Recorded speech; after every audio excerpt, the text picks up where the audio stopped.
শাহী আন্ডা বিরিয়ানি বিশেষ কোনো মশলার আয়োজন ছাড়া আজকে আমি তৈরি করে দেখাবো শাহী বিরিয়ানি, তাও আবার কোনো রকমের ঝামেলা ছাড়া।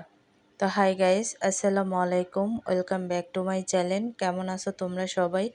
আশা করছি ভালো আছো। আল্লাহর রহমতে আমি অনেক ভালো আছি। তো গাইস, বিরিয়ানির জন্য কিন্তু এখানে আমি ছোট ছোট নতুন আলু নিয়ে নিছি। আর এই আলুগুলোকে ভালোভাবে ফ্রেশ করে তারপরে কিন্তু হালকা একটু হলুদের গুঁড়ো দিয়ে তারপরে কিন্তু আমি ভালোভাবে মিশিয়ে নিচ্ছি। আর এই আলুগুলো কিন্তু আমি ভেজে নেব। তো ভেজে নেওয়ার জন্য কিন্তু এখানে আমি হালকা একটু তেল দিয়ে তারপরে কিন্তু আলুগুলোকে দিয়ে দেব। তো ভিডিওটি ফার্স্ট থেকে লাস্ট পর্যন্ত দেখতে থাকো, আশা করছি ভালো লাগবে। আর ভালো লাগলে প্লিজ একটি লাইক আর একটি সাবস্ক্রাইব করে পাশে থাকবে। তো দেখো, আলুগুলো দিয়ে তারপরে কিন্তু আমি অনবরত নেড়ে চেড়ে আমি উল্টিয়ে দিচ্ছি। তারপরে কিন্তু আলুগুলোকে আমি ভেজে নেব।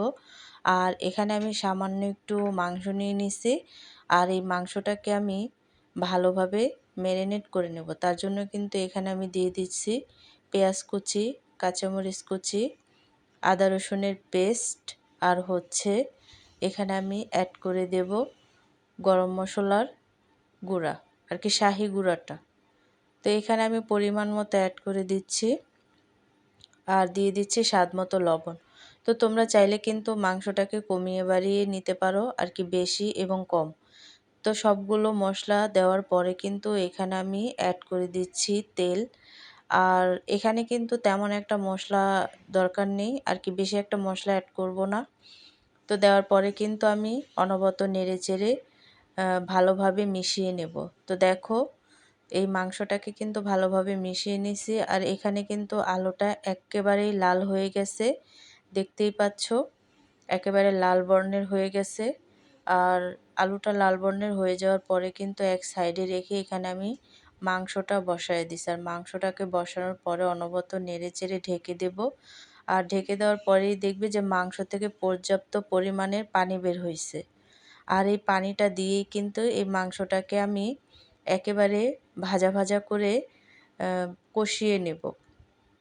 তো দেখো, অনবরত নেড়েচেড়ে তারপরে কিন্তু এই মাংসটাকে আমি এভাবে করে কষিয়ে নেব। আর কষিয়ে নেওয়ার পরে কিন্তু এখানে আমি অ্যাড করে দেব আলু। আর এই আলুটা দিলে ভালো হবে, কারণ মাংসর সাথে একসাথেই কিন্তু আলুটা রান্না করা হয়ে যাবে। তো আলুটা দেওয়ার পরে কিন্তু ভালোভাবে মিশিয়ে নেব, উল্টিয়ে পাল্টিয়ে তারপরে কিন্তু এই আলুটাকে আমি মাংসর সাথে মিশিয়ে নেব। আর মিশিয়ে নেওয়ার পরে দেখবে যে আলু আর মাংসটা একেবারেই ভাজা ভাজা হয়ে তেল বের হয়ে গেছে। আর দেখতেই পাচ্ছ তেলটা কিন্তু একেবারেই বের হয়ে গেছে। তো আরেকটু নাড়াচাড়া করে নেব। তো ভাজা ভাজা করে নিলে দেখবে একেবারেই কিন্তু মাংস আর আলুটা ভালোভাবে সিদ্ধ হয়ে গেছে। আর অনেকটা পরিমাণে তেল বের হয়ে গেছে। আর এখানে আমি পোলাওটা রান্না করব, তার জন্য কিন্তু এখানে আমি পরিমাণ মতো পানি অ্যাড করে দিছি। আর দিয়ে দিছি গোটা মশলা, আর দিয়ে দিছি স্বাদ মতো লবণ। তো এই লবণ এবং মশলা দিয়ে আমি এই পানিটাকে ভালোভাবে জাল করে নেব। আর মাংসর থেকে যেই বাড়তি তেলটা বের হয়েছে এই তেলটাই কিন্তু এখানে আমি অ্যাড করে দিচ্ছি। আর এই তেলটা দেওয়ার কারণে কিন্তু এই পোলাও থেকে খুব সুন্দর একটা ফ্লেভার বের হয়। তো তেলটা দেওয়ার পরে কিন্তু দেখো অনবরত নেড়ে চেড়ে তারপরে কিন্তু এই পানিটাকে আমি ভালোভাবে ফুটিয়ে নেব। আর পানিটা অনেকটা ফুটে উঠছে। আর এই পর্যায়ে আমি যেই চালটাকে ধুয়ে আগে থেকে ঝরা দিয়ে রাখছিলাম সেই চালটা কিন্তু এখানে আমি অ্যাড করে দিছি।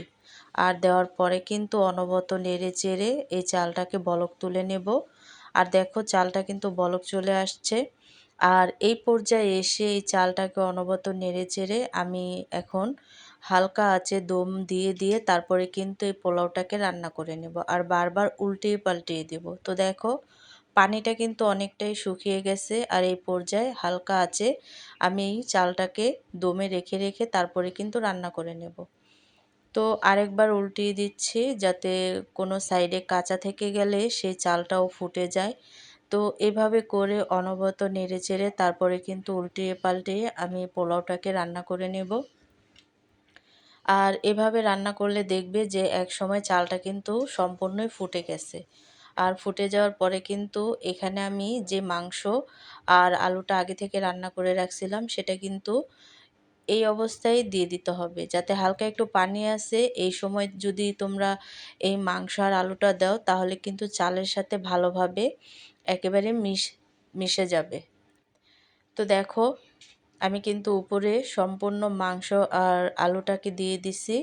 আর দেওয়ার পরে কিন্তু আমি কিছুক্ষণের জন্য ঢেকে রাখছিলাম। ঢেকে রাখার পরে কিন্তু এখন একটু উল্টিয়ে দিব। আর এখন উল্টিয়ে দিলে অনেকটা ভালো হবে। দেখা গেছে মাংস আর চালটা একেবারে মিক্স হয়ে যাবে। তো এভাবে করে আলতো হাতে আমি বারবার করে উল্টিয়ে পাল্টিয়ে দেব।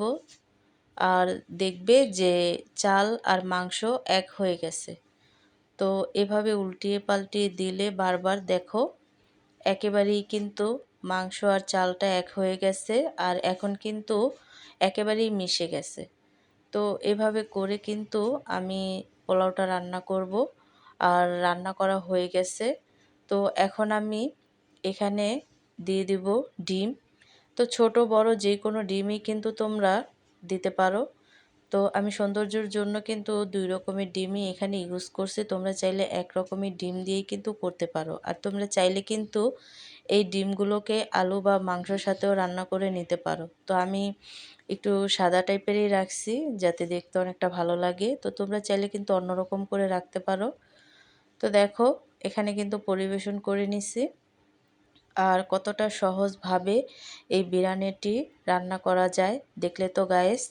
তো এভাবে করে শর্টকাটভাবে ঘরোয়া মশলা দিয়ে বাড়তি কোনো মশলার ঝামেলা ছাড়াই কিন্তু এই বিরিয়ানিটি রান্না করতে পারো। আর খেতেও কিন্তু দুর্দান্ত লাগে। ঘরে যেই মশলা থাকে সেই মশলা দিয়েই কিন্তু এই বিরিয়ানি রান্না করা যায়। তো ছোট থেকে বড় সবাই কিন্তু এই বিরিয়ানি অনেকটা পছন্দ করে। আর যেহেতু এখন শীতের সময় গরম গরম বিরিয়ানি ধোয়া ওঠা খেতে কার না ভালো লাগে। আর যদি থাকে রাত্রের সময় বা দুপুরে যে কোনো সময়ই কিন্তু এই বিরিয়ানির রেসিপিটা অনেকটা ভালো লাগে। তো আজকের রেসিপিটা কেমন লাগছে অবশ্যই কিন্তু কমেন্টে জানাবে। তো অন্য কোনো রেসিপি নিয়ে তোমাদের মাঝে আবার চলে আসবো। আজকে এই পর্যন্তই। সবাই সুস্থ থাকবে, ভালো থাকবে। আল্লাহ হাফেজ।